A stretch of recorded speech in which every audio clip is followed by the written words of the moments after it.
ओला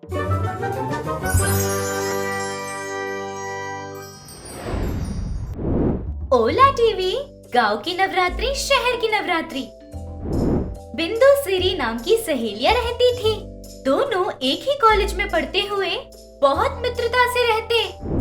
ऐसे बिंदु का गांव था। उसके माता पिता मजदूरी का काम करते रहते थे। सिरी के माता पिता का शहर था। उसके पिता बड़े व्यापारी, बहुत पैसे कमा चुके थे। फिर भी दोनों की हैसियत अलग होने पर भी वे बहुत खुशी से एक दूसरे के लिए हमेशा रहते।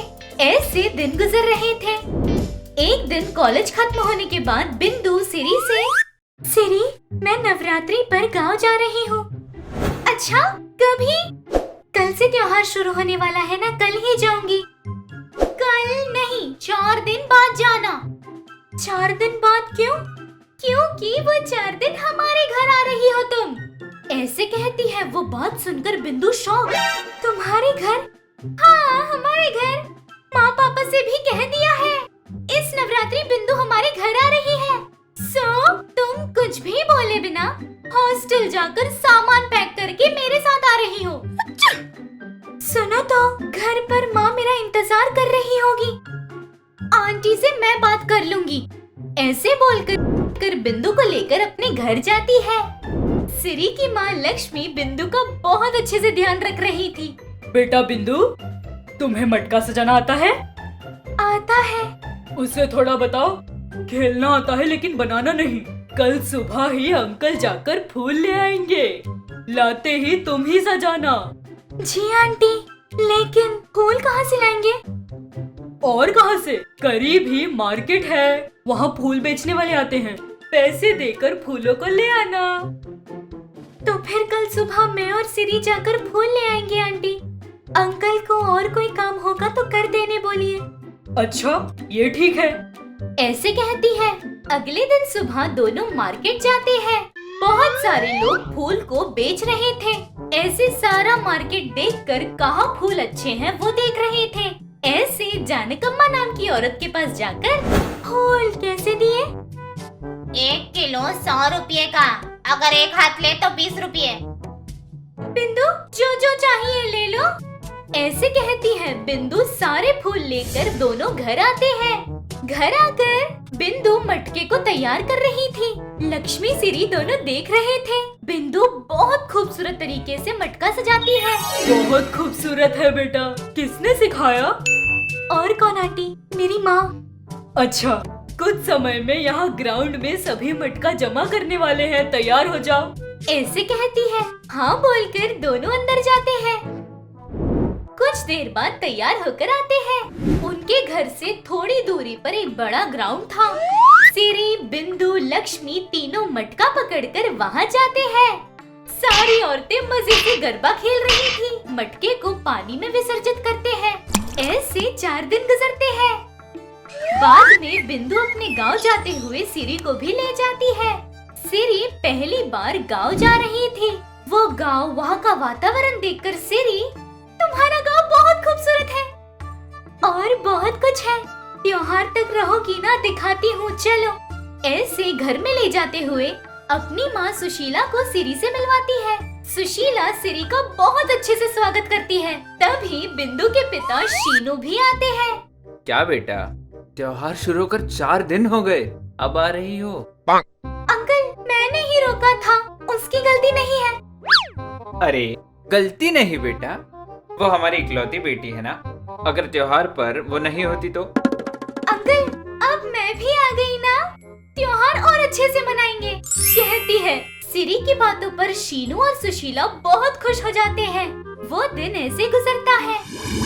अगले दिन शीनू, बेटा बिंदु, मैं फूल लेकर आता हूँ। पापा, पापा, मैं और सिरी जाते हैं, आप खेत पर जाइए। वो उसके लिए जंगल वगैरह न है ना बेटा। कोई बात नहीं अंकल, मैं जाऊंगी, ऐसे कहती है। बिंदु सिरी दोनों हाथ में एक थैली लेकर फूल के लिए जंगल निकल जाते हैं।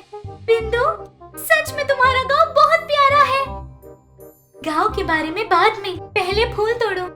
अगर देर की तो अच्छे फूल बाकी के लोग ले जाएंगे।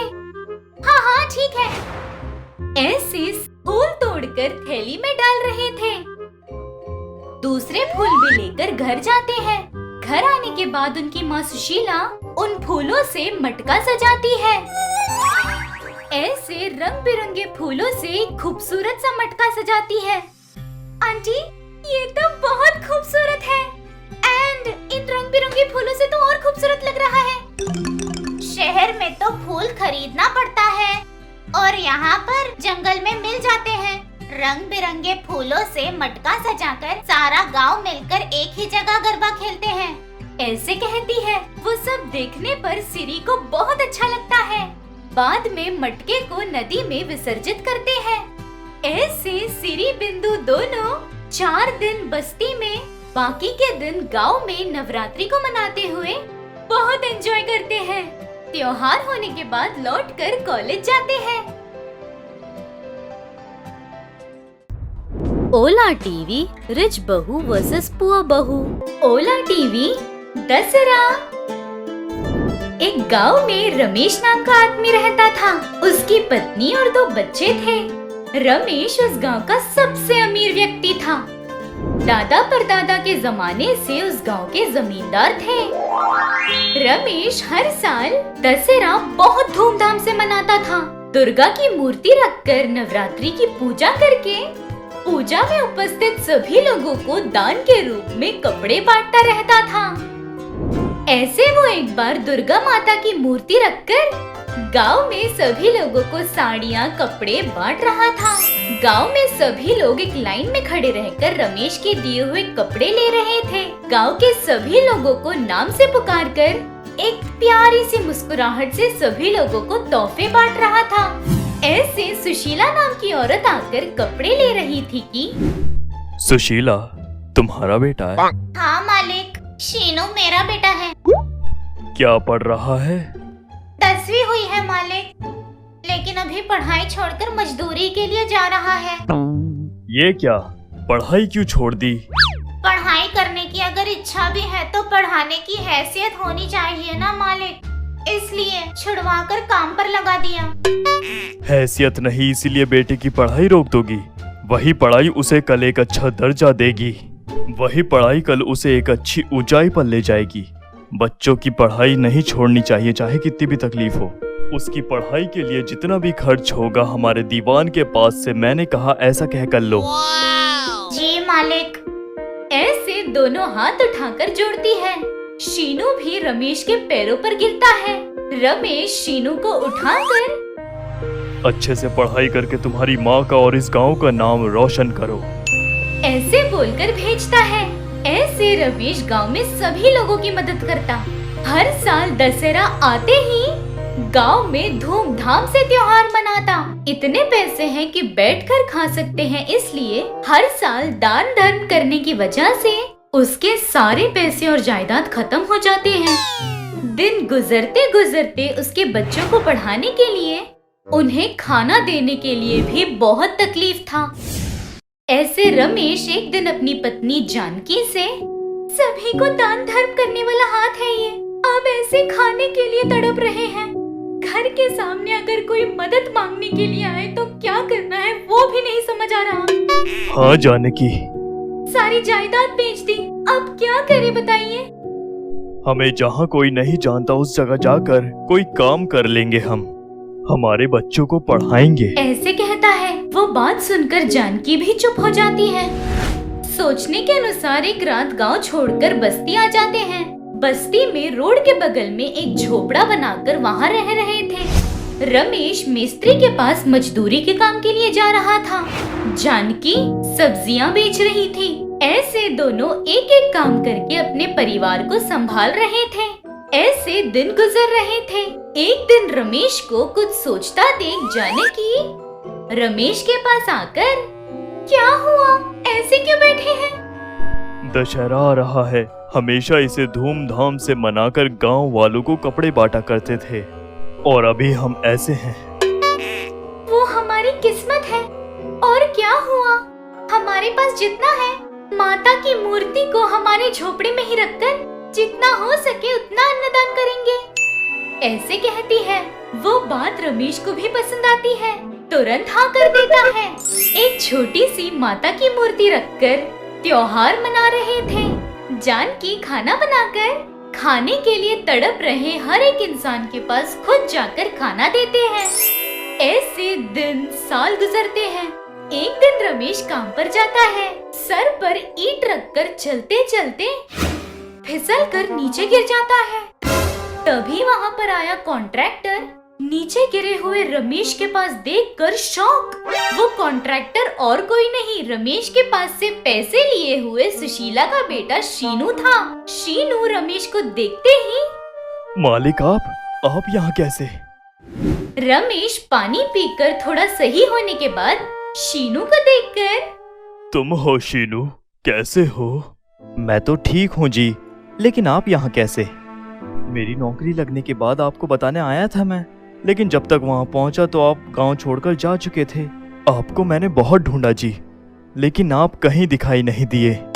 ऐसे कहते ही रमेश अपनी सारी परिस्थिति बताता है। सब सुनकर शीनू उदास होते हुए, 100 लोगों की मदद करने वाला हाथ, आपको ऐसे ईंट उठाकर मेहनत करने की कोई भी जरूरत नहीं। मैं ऐसा हूँ इसकी वजह आप ही हैं। आइए, मैं आपका ख्याल रखूंगा। नहीं, मैं ऐसा हूँ ऐसा किसी को मत कह देना, यही मेरी सबसे बड़ी मदद होगी। नहीं मालिक, आप मेरे साथ आइए। अगर ऐसे ही आना पसंद नहीं है तो एक बिजनेस पार्टनर की तरह आइए।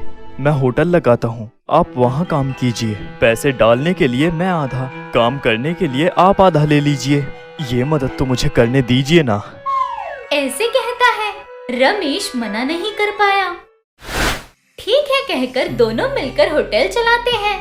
होटल पर भी शीनू और रमेश नाम रखते हैं। जानकी और रमेश दोनों उस होटल में सारे काम करते।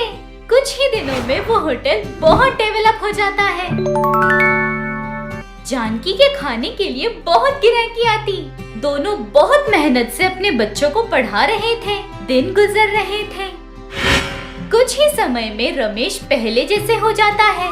ऐसे एक दिन, जानकी, इस दशहरा पे गांव जाने का सोच रहा हूँ, क्या कहती हो? आपकी बात मैंने आज तक टाली है। हाँ बिल्कुल जाएंगे, कहती है। सोचने के अनुसार त्योहार के 2 दिन पहले गांव जाते हैं। गांव में सभी लोग रमेश को देखकर बहुत खुश होते हैं। रमेश माता की मूर्ति रखकर 9 दिन तक पूजा करवाता है। गांव में कपड़े भी बांटता है। त्योहार खत्म होने पर फिर से बस्ती आकर अपना होटल संभाल रहा था। ऐसे हर साल दशहरा पर गांव जाकर त्योहार को धूमधाम से मनाकर त्योहार खत्म होने पर आकर अपने काम में लग जाता। अपने स्वाभिमान को संभालते हुए जितना था उसी में बहुत ज्यादा खुश था वो।